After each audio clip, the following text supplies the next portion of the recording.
So thank you very much for all the people attending. I like to, it's good for me to know, to have an idea that they are from different parts of the world.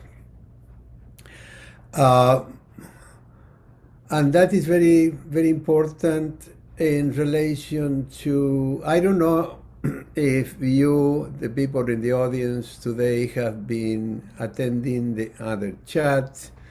But anyway, you have seen the flyer. And in the flyer, you have seen it, and I will kind of underscore that the speakers are from Singapore, from Australia, from New Zealand, from Korea, India, and Argentina. And that is very meaningful in itself. So I saw a question on the chat if I can address the issue of can European think.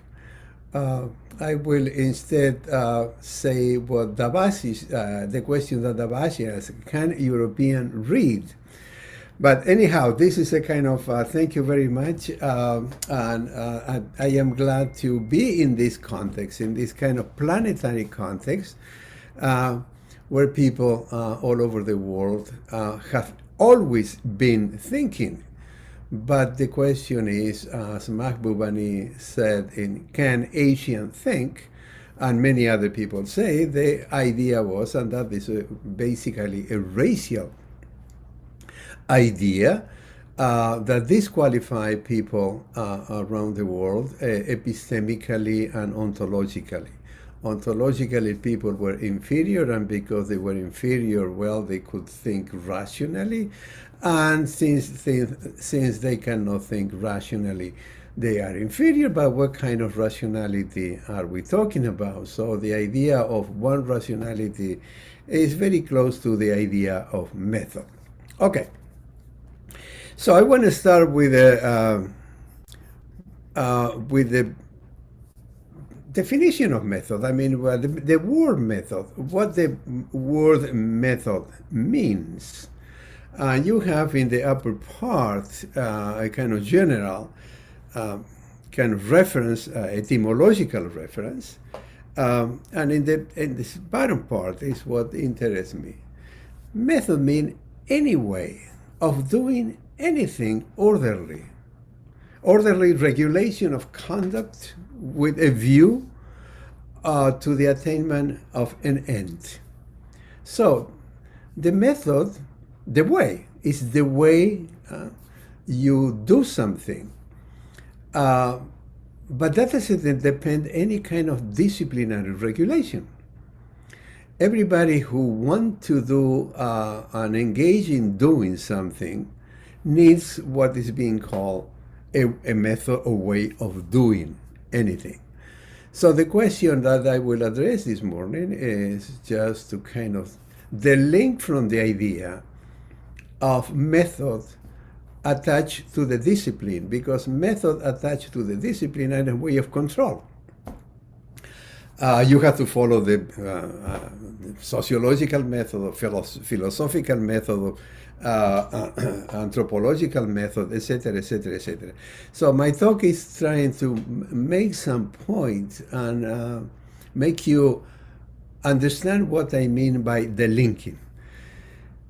And in this case, the linking from disciplinary regulation, from disciplinary formation, because the disciplines, they tell you what are the discipline for.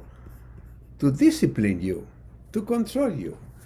What Foucault addressed it in his own way, discipline and punish, but this is a discipline.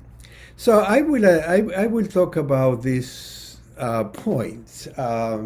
1, 2, 3, 4, 5.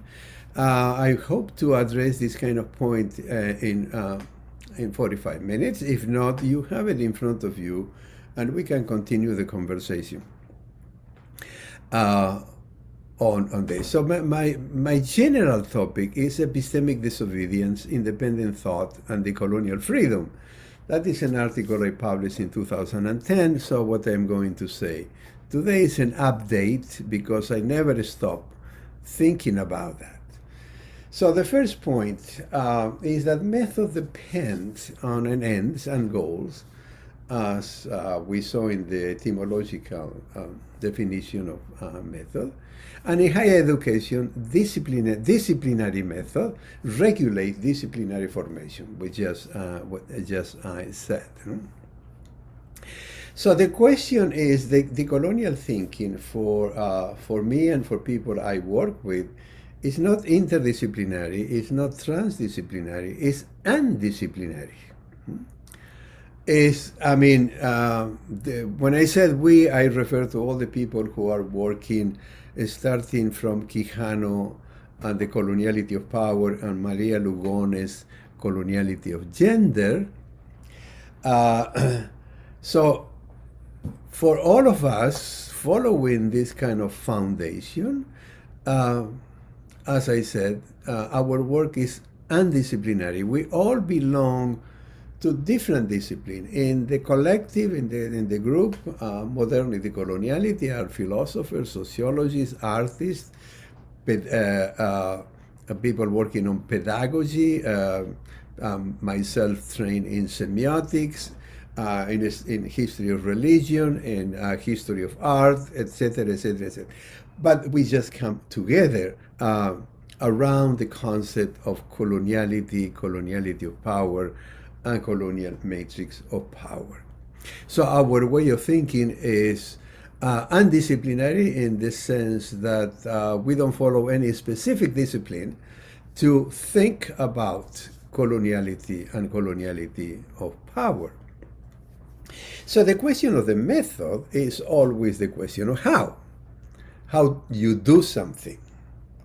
And I have been in higher education for probably close to 40 years, and I have seen many students, and I have been in many committees, and the question they ask to the student, what is your method? And I never understood that. I always failed. I just got 2 grants, and a very specific grants that they didn't ask for my method. But when somebody asks for my method, I say, I don't know, I just think. I have a problem, I have questions, and I have been educated in semiotic, and that is kind of give me a way to kind of address the questions and the problems I like to address, and then I just go. So what is my method? My method is just thinking around the question and or questions and around problems or problems. So since 1992, 93, the only thing I think is, the problem and question I address is the coloniality of power, the colonial metric of power. Why? Well, I will tell you later.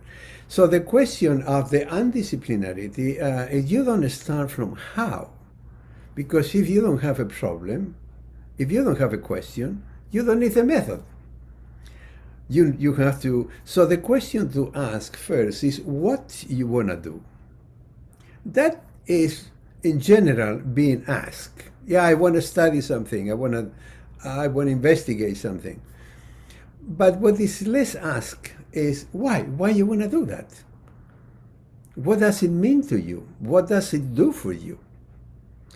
And most of the students are, when I ask this kind of question, why, kind of look at me and smile and in silence because they didn't think about that.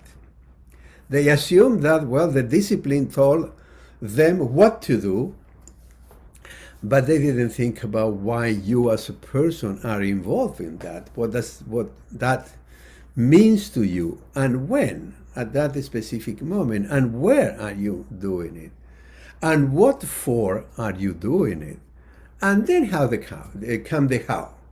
But if you have all those questions addressed, the question of the how, the question of the method is just coming by itself. You don't have to have a kind of a pre-order number of points, you have to do that first, and then that second, and then that third, etc., etc. So to make this point more concrete, I will give you two examples, one of Mahatma Gandhi and the other of Linda Smith, that you already, many of you have read. Linda was very important in my thinking about this kind of things since I read Decolonizing Methodology. But let's kind of think about Gandhi and Linda Smith in relation to this question. What Gandhi wanted to do? Well, he wanted to get the settler out of India. Why?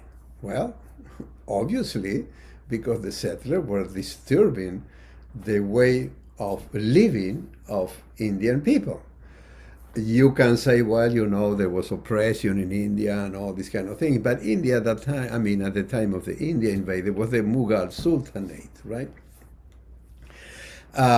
So when, at some specific moment, and he started at the beginning of the 19th century about thinking about these issues and acting first in South Africa, then in India. So where? In South Africa and in India. And what for? Well, for liberation, for independence. And how he did it?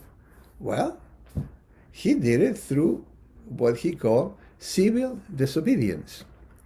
But civil disobedience, who he picked up from David Thoreau, a U.S. thinker, writer, activist of the beginning of first half of the 19th century, have a different meaning. And that is very important for the point I want to make. For Thoreau, civil disobedience meant disobedience to the state because he was opposing United States war against Mexico in 1845, 46, 48.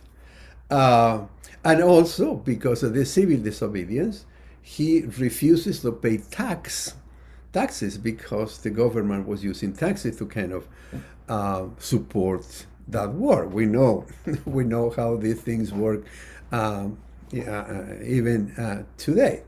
So because of that, he was put in jail. Somebody apparently paid the taxes for him. He was put in. He was getting out of jail, and he wrote this kind of essay in which the concept of civil disobedience was his proposal. We disobey to the state when we think that the state is doing things that are unjust, that are not fair, etc. So the point I want to make here is that when Gandhi talked about civil disobedience, the situation is very, very, very different. Why? Because Thoreau was thinking within the same Western cosmology he was disobeying.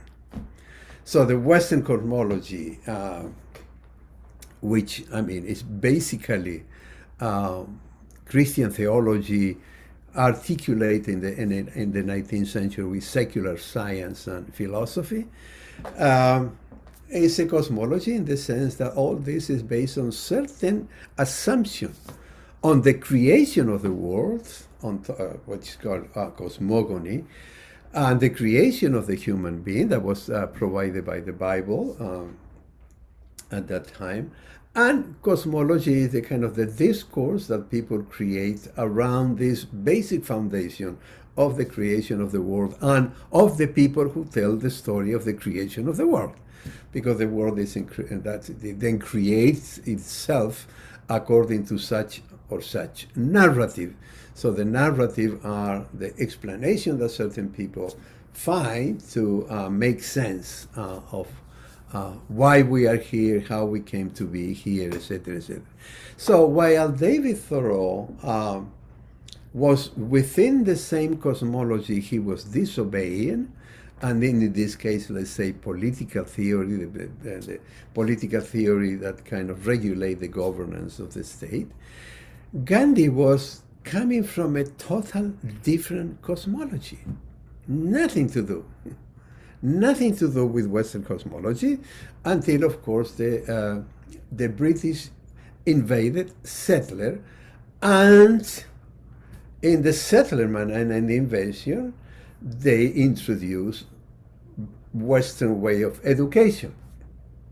So that is why Macaulay is so big, so loved and hated in India, because he kind of, through education, you impose a cosmology that don't belong to you. So Gandhi was not very comfortable with that. His language was not English, his language was Gujarati, and we know that India had many languages. So Hind Swaraj, his first treatise, his kind of the foundation of his thought, was written in Gujarati and then translated into English. So the point here is that Gandhi took civil disobedience from Thoreau, but under this condition, what Gandhi was doing was epistemic disobedience, because he was disobeying the epistemic foundation of Western thinking, of Western thought. You can find that foundation in Swaraj, and you then can find it in any other things you will read in Gandhi. So then you have a kind of example. It's not a disciplinary. What he would wanted to do was to get the settler out of India. And the way he do it was through civil disobedience, but also through epistemic disobedience. And so he was not thinking about a kind of implanting a nation state in India. He was thinking about reconstitution of the ashram, which is a kind of the communal organization that comes from the history of India itself. But then he was killed, and came Nehru, and Nehru kind of went with the nation state. So the question, the epistemic disobedience of Gandhi, he was trained as a lawyer in England, so he knew what he was talking about.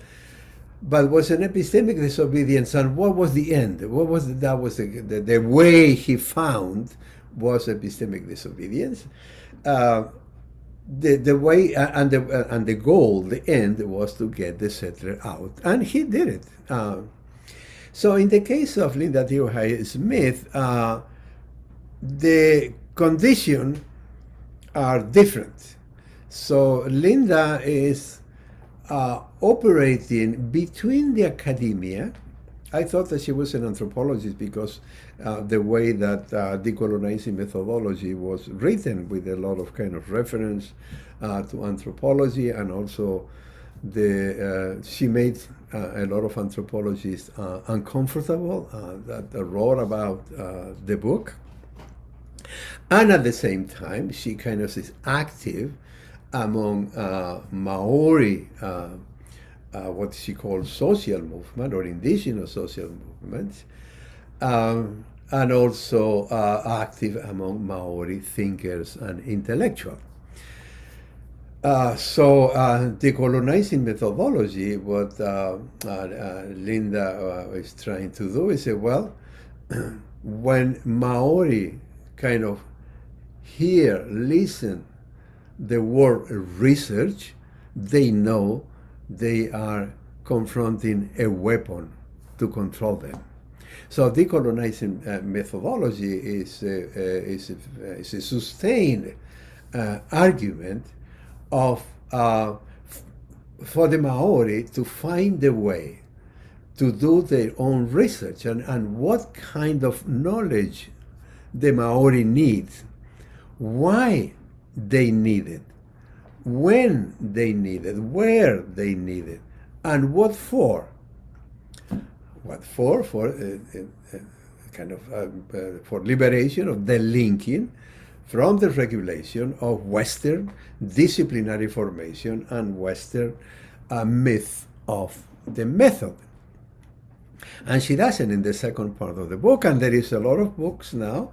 There is a lot of book about indigenous way of thinking in terms of method.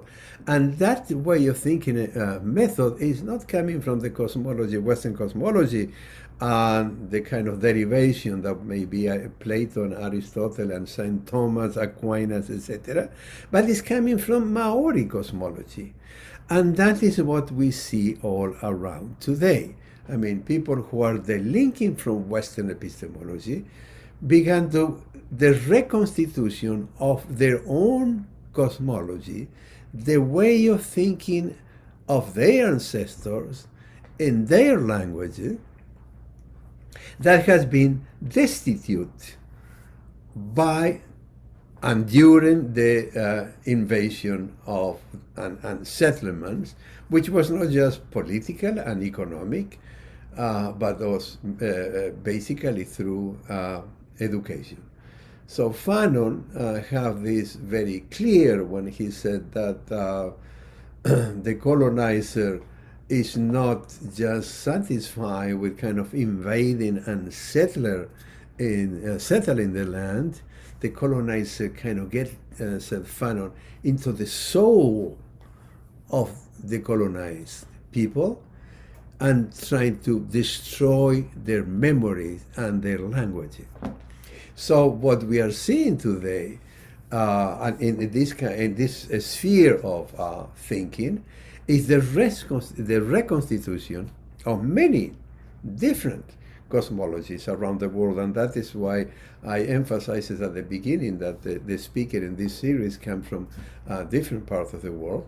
So what we around the world are kind of thinking about the question of method and research and decoloniality. That is what I was trying to do in our local histories, in our personal history. There is no universal model for that.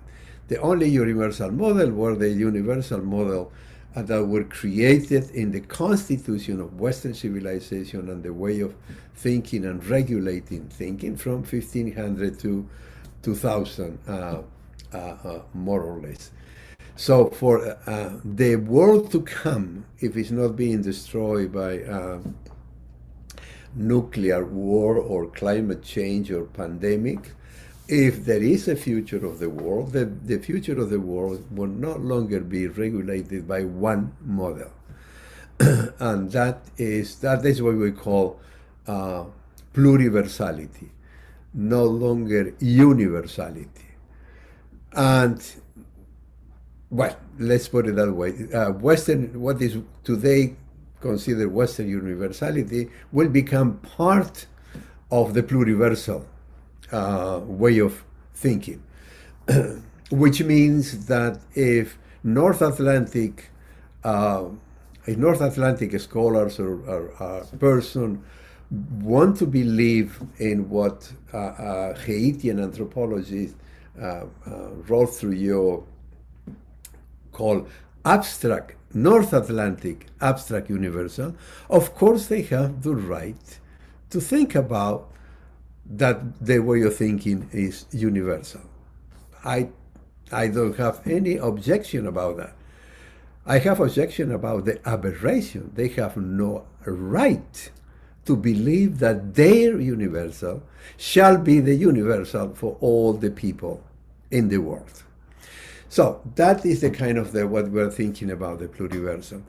So you see, the question of what Gandhi are looking for and what Linda Smith is looking for are different, but at the same time have the same kind of a common horizon, is to get rid the link from the imposition of Western invasion.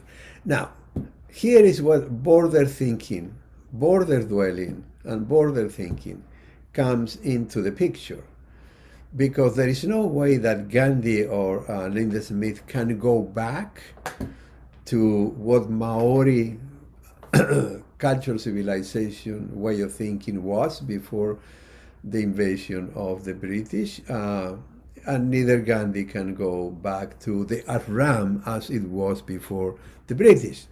So the reconstitution of the destitute have to be done in confrontation with the education of Western civilization that is in all of us. Today, most of the people in the planet that have been through education have been educated in the kind of the principle and the canon of Western civilization, of some of the discipline. And why? Because since the 16th century, and that happened first in the Americas, the institution called university was a fundamental weapon of education, of colonization, of the colonization of the mind, as Gugi Wa Thiong'o stated about 30 years ago. So that was basically the Spanish and Portuguese university. But then, by the 19th century, with the expansion of British and French, the Western model university began to be propagated and expanded in Africa and Asia. Each region, each country have their own history, but since you are from different parts of the world, I invite you to think, if you didn't already think, about when a university was, the first university was created in your region, in your country. That doesn't mean that you didn't have education before. Everybody have education before. The Aztecs have education, a complex system of education. The Incas have complex system of education. The Maya have very complex system of education. But came the university and destitute, dismantle, or as Fanon say, destroy the memory, or trying to destroy. They couldn't. There is something that I remember Ranajit Guha, the Indian historian that initiated the subaltern studies group, or was a promoter of, said, is that something that the British could never colonize was Indian memories. And I can say what the Spanish and the Portuguese could never colonize was the memory of indigenous, of the First Nations in this part of the world, and neither the memories of the African, the enslaving African and the descendant of African slave trade and slavery today. So there is also in South America now a very important energy and push in the reconstitution of African memory, not the memory of Africa, but the memory of how the African constituted themselves in this part of the world. Haiti is a good case. It's a long history to talk about that, but just so keep in mind what is going on now. What do we want to do? Decolonially is the reconstitution of the destitute. Why? Well, because we don't like to be told what we have to do and how we have to do it and when we have to do it and why we have to do it and what for we have to do it. So that for me are the fundamental question of decolonial research that I talk instead. My latest book is Decolonial Investigation. I want to just stay away from the concept of research because research is the key word of the kind of the university system on all the kind of statement of foundation that offer grants and fellowships to students and faculty. And also investigation goes beyond the university. Everybody, the police does a lot of investigation. Those of you in this country or another country that watch the Wire, that a very interesting TV series, well, they have a whole kind of department of investigation of homicide. But Sherlock Holmes is is a good model for me. He was a tremendous investigator. And so the question was, what to investigate a crime? Why? Well, because he wanted to just implement justice. When, where, etc., etc. So the method of Sherlock Holmes comes out of each specific case, but each specific case is a general instance of something more general, that crimes are committed and the criminal have to be identified and punished.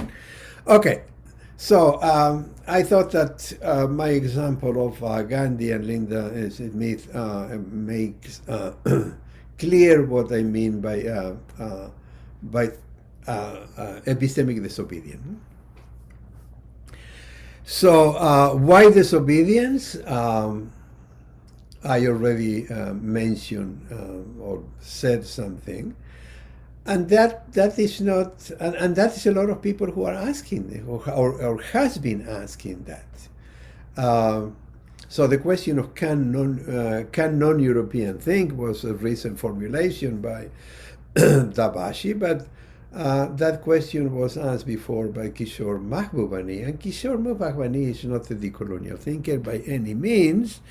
Those of you who are not familiar with Kishore Mahbubani, he was the ambassador of Singapore on the United Nations in the 90s, and then he became the first director and founder of Lee Kuan Yew School of Public Policy in Singapore.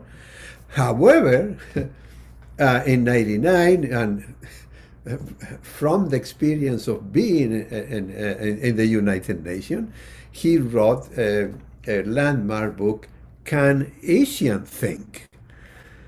And the question was very obvious for a lot of people. It doesn't matter at what level and what sphere of society you are, that if you are not European, you cannot think. So Rodolfo Kusch was a philosopher, Argentinian philosopher, and he formulated in a different words. He said, well, what happened in Argentina and in America, he didn't use Latin America, he used America, but he referred basically to Spanish and Luso America.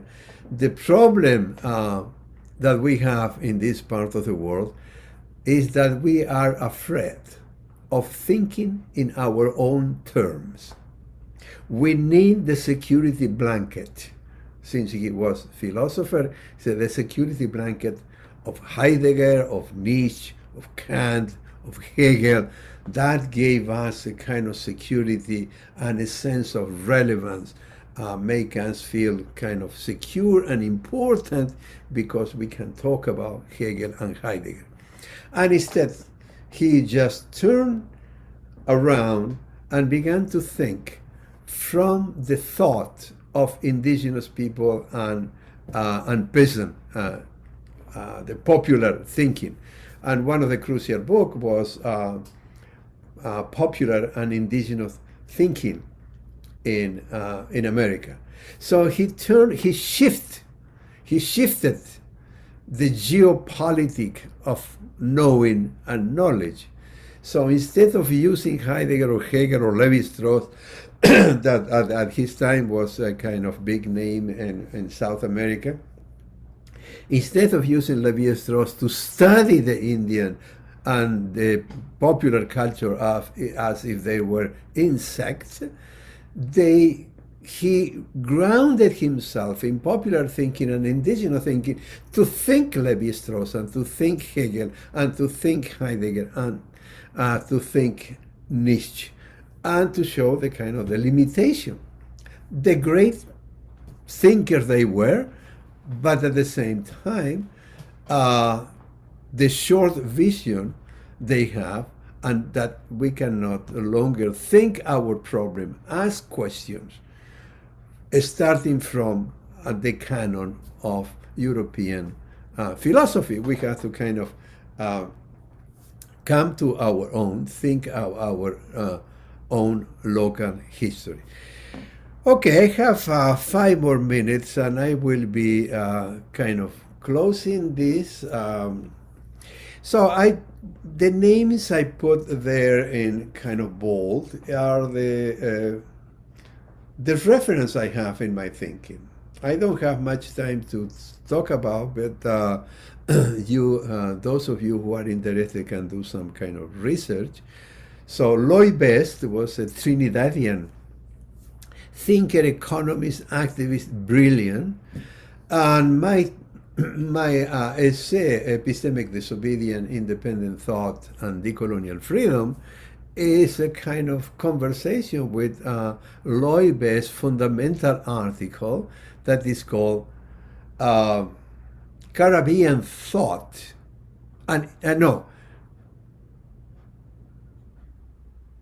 Independent Thought and Caribbean Freedom, something like that.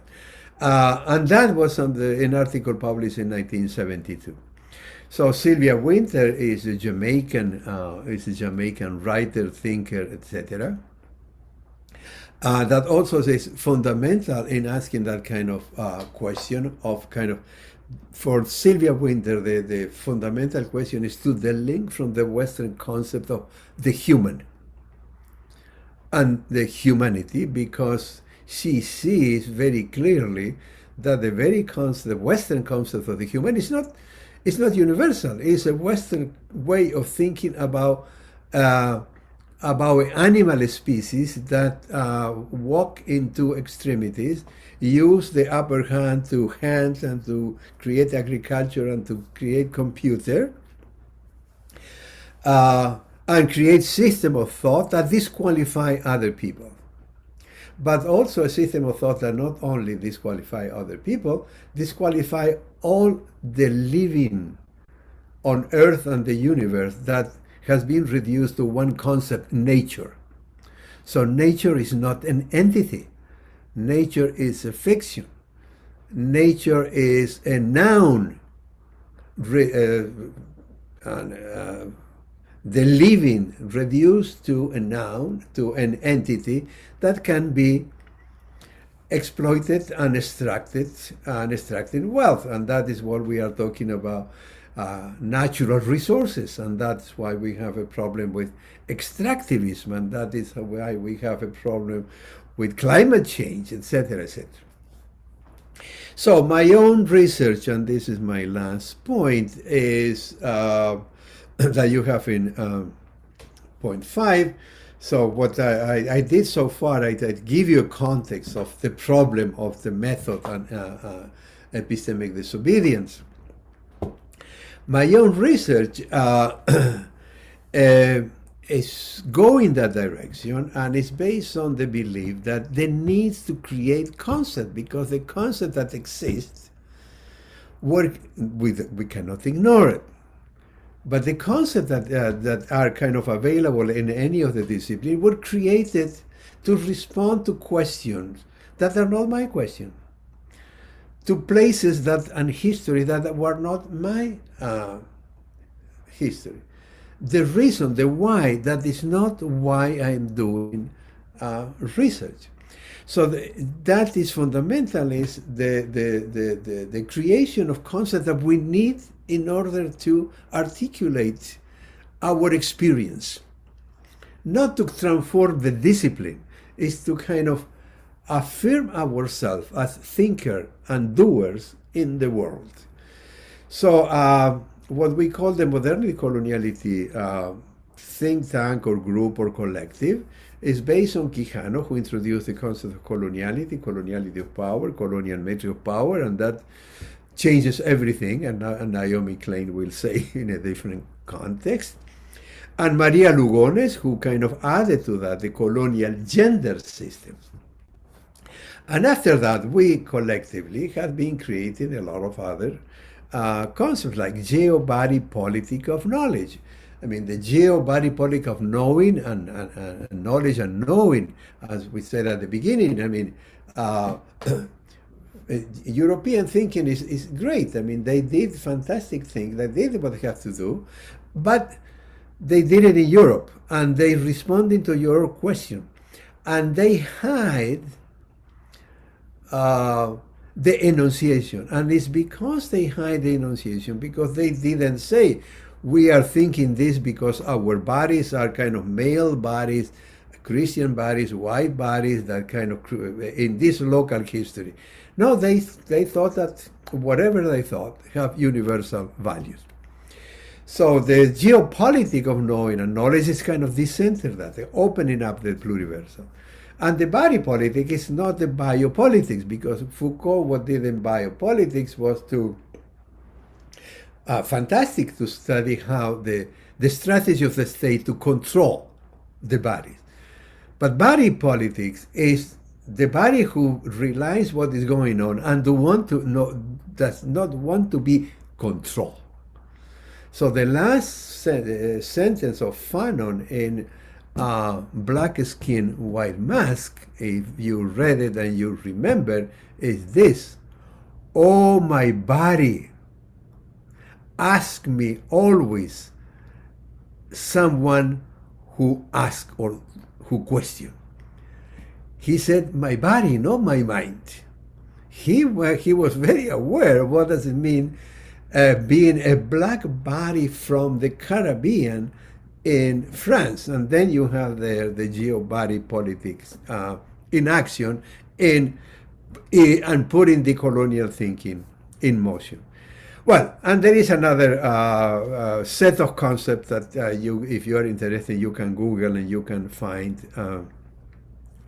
them, like in order to get away from epistemology, I mean, respect epistemology, but at the same time reduce epistemology to its own size, not as universal, but epistemology as it became as a kind of the foundation of the thinking, the scientific and philosophical thinking, or theological thinking. But we need a larger concept of nociology that refers to all kind of knowing and understanding, and is based on the biology of cognition, is the kind of the organism, the living organism, capability, ability to think. If the birds were not thinking, they will just be hitting trees all the time, and they will never find the branch where to settle, and will never be able to build nests and regenerate their own species. So anesthetic is to the link from aesthetic, because aesthetic colonize, control aesthesis, and reduce it to the principle of the beautiful, but the beautiful for whom? And the sublime, and also reduce it to the work of the genius. Well, every human being is capable of doing things. Well, there are more concepts and more people, and you have it there in the last paragraph in point 5. Well, it should be 5b. And there is one more here, actually. But I don't have... the last point. The last point is beyond the concept. Another decolonial task is to build our own genealogy of thought. What Western way of thinking did very well is to create their own genealogy in every discipline, and a general genealogy of thought based on Greek thinking and Roman thinking, and that is great, and that I don't have any quarrel about that. Again, my problem is with aberration. the expectation that this canon should be valid for everybody. So what we have to do is to build our own genealogy of decolonial thinking. I give you here some names, some reference that are important to me, but I am not pretending that this should be important to everybody. I think that each of us, in every part of the world, in every region of the world, in every languages of the world that we have been born and educated, etc., have to build our own genealogy of thought, and then in a kind of putting it, connecting all these kind of different genealogy of thought, and it's the different genealogy of thought that creates the pluriverse, the pluriversality of knowing, thinking, and believing. So thank you very much. I went a little bit over 5 minutes over beyond time, but just kind of stop here. Thank you.